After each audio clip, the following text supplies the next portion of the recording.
आज जो चुनाव आयोग से मिली, तो क्या ऐसा क्या हुआ होगा जो मायावती को चुनाव आयोग से मिला? कुंडा के विधायक को टारगेट करते हुए अखिलेश यादव ने कहा, फाइलें हमारे पास भी आई थी, अगर हम मायावती की दी गई फाइल पे कार्रवाई करते तो कुछ और होता। तो क्या चेताना चाह रहे हैं, डराना चाह रहे हैं, क्या है मतलब? देखिए, कुंडा में जो एक बदले की राजनीति हो रही है वो बहुत ही दुखद है। और बहन मायावती जी की जब सरकार थी तो उस समय जी जो खुद अपने आप को बहुत बड़े राजा और बहुत बड़े नेता मानते हैं, उनकी क्या हालत थी। वो तो अखिलेश यादव जी की दरियादिली थी कि उन फाइलों को आगे पुटअप नहीं किया गया।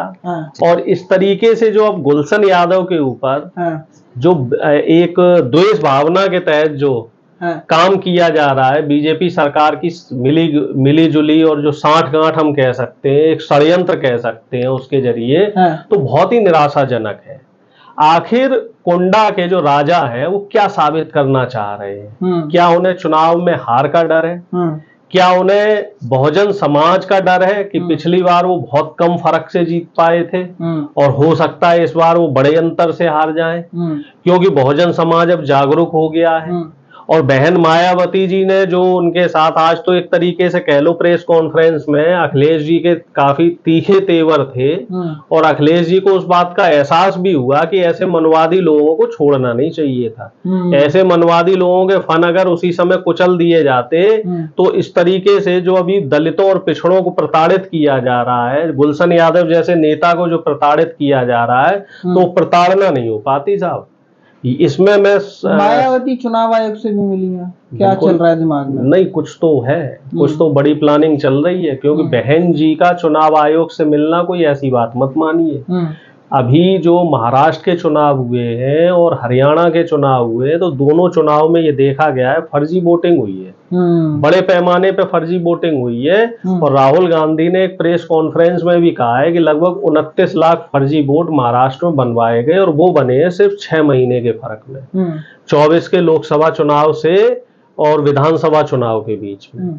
तो अब ये अंदाजा लगा लो, उत्तर प्रदेश सबसे बड़ा राज्य है, यहाँ टोटल आबादी 24 करोड़ है। अगर मान लीजिए 50 लाख भी फर्जी वोट बन गया तो आप समझ लो कितने बड़े पैमाने पे चुनाव में धांधली हो सकती है। तो इस दूरदर्शिता को देखते हुए बहन जी ने, मुझे ऐसा लग रहा है कि चुनाव आयोग से बात करी होगी कि जो फर्जी वोट बन रहे हैं या जो भी नए वोट बनेंगे, तो उन वोटों पे पैनी निगाह रखनी पड़ेगी। और मैं तो आप लोगों के चैनल के माध्यम से एक बात कहना चाह रहा हूं कि जो हमारा बहुजन दर्शक है, जो हमारा बहुजन वोटर है, उसको ये नजर और रखनी पड़ेगी अपने अड़ोस पड़ोस में कि फर्जी वोटिंग ना हो पाए। और अखिलेश यादव जी ने जोड़ हो सकता है क्या? संभावनाएं तो चल रही हैं, और आज अखिलेश यादव जी ने भी इस फर्जी वोटिंग को लेके अपने कार्यकर्ताओं को निर्देश दिए हैं कि कुछ इस तरीके की प्लानिंग रोड मैप बना रहे हैं कि जो फर्जी वोटिंग हो रही है इसको रोका जाए, जो एक्स्ट्रा वोट बन रहे हैं, बोगस वोट बन रहे हैं, इसको रोका जाए। और जहां तक गठजोड़ वाली बात है, तो राजनीति में संभावनाएं हमेशा जिंदा रहती हैं। राहुल गांधी जी ने रायबरेली की रैली में कहा ही था कि अगर बहन जी हमारे साथ आ जाएंगी तो बीजेपी 0 हो जाएगी। एक सवाल और उठता है डॉक्टर साहब, अभी एक अमन यादव वाला जो मुद्दा है, आगरा वाला, आपने देखा हो, अमन कुमार ठाकुर है भाई, वो अमन यादव नहीं है। वो उसकी जाति कुछ और है, ये गोदी मीडिया ने जानबूझ के उसको यादव बनाया है। कुमार कोई बता रहा है, मतलब कोई और जाति है। मैं तो उसे अमन ठाकुर ही कहूंगा, वो यादव नहीं था। और इस बात पे अमन के परिवार वालों को केस भी करना चाहिए। और इस बात को लेके जो विपक्ष है और जो तमाम जो यादव संगठन है, मेरा ये कहना है उन सभी संगठनों से, और जो बहुजन संगठन है, कि इस तरीके से बिना जांच पड़ताल करके जो फर्जी खबरें चलाई जाती हैं, क्या बाद में उन चैनलों ने माफी मांगी?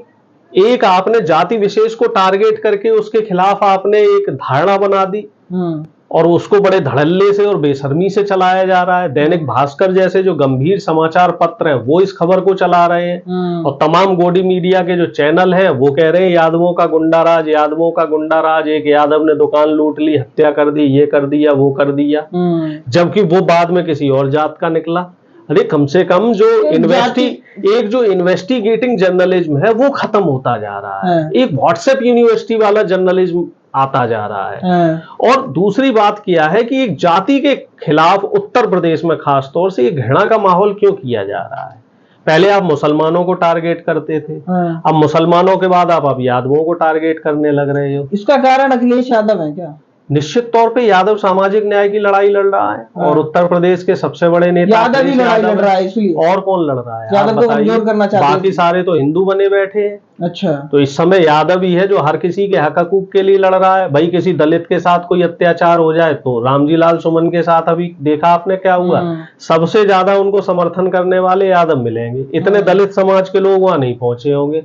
जो 20,000 गाड़ियां आगरा में पहुंची थी, आप देख लेना उसमें 10,000 गाड़ी तो सिर्फ यादवों की मिलेंगी आपको। और इस बात को कहने मुझे कोई यूपी ले, बिहार ले, हर जगह यादव ही भाजपा से लड़ रहा है, आप ये कहना चाह रहे हो? जो सामाजिक न्याय की बात समझ रहा है उसमें मेजॉरिटी यादव समाज की है, क्योंकि यादव समाज ने संविधान लागू होने के बाद बाबा साहब को सबसे अच्छी तरीके से पढ़ा है। और उसको इम्प्लीमेंटेशन जब मंडल कमीशन की सिफारिश लगी 1992 में, तो उसके बाद जब एजुकेशन में इम्प्लीमेंट हुआ ओबीसी आरक्षण 2007 में, तब से जो पिछड़ों में देखा जाए एक सामाजिक चेतना आई। और उस सामाजिक चेतना में आप देखो सबसे ज्यादा यादव ही पढ़ रहा है, और जो पढ़ेगा वो सवाल करेगा। क्योंकि सरकार मनवादी है, आरक्षण को कमजोर कर रही है, संवैधानिक हकों को कमजोर कर रही है, तो चूंकि यादव सबसे ज्यादा पढ़ रहा है तो वो सवाल कर रहा है। अखिलेश यादव के लिए बड़ा चैलेंज है क्या कि उनके वोटरों को एक तरीके से टारगेट किया जा रहा है, छवि को एक तरीके से? पिछले उत्तर प्रदेश के चुनाव में हर विधानसभा में कम से कम 50 से 60,000 वोटों को प्रभावित करने की कोशिश की गई थी, उन वोटों को काटने की कोशिश की गई थी, और हर बूथ पे 50 से 100 वोट काटे गए थे या वो इधर उधर भेज दिए गए थे। तो अखिलेश यादव जी को इस मामले में थोड़ी नजर पैनी रखनी होगी, और बहन मायावती जी को भी इसमें ध्यान देना होगा, क्योंकि जो बहुजन वोटर है वही सबसे ज्यादा इसमें डिस्टर्ब किया जाता है। सबसे ज्यादा जो हार्डकोर वोटर होता है ना, उसका वोट काटा जाता है, चाहे वो मुस्लिम हो, चाहे वो यादव हो, चाहे वो दलित हो। जो लगता है ना बीजेपी को कि ये हमें वोट नहीं देगा, तो उनके वोट काटने का एक षड्यंत्र, एक नेक्सस और एक पूरा गिरोह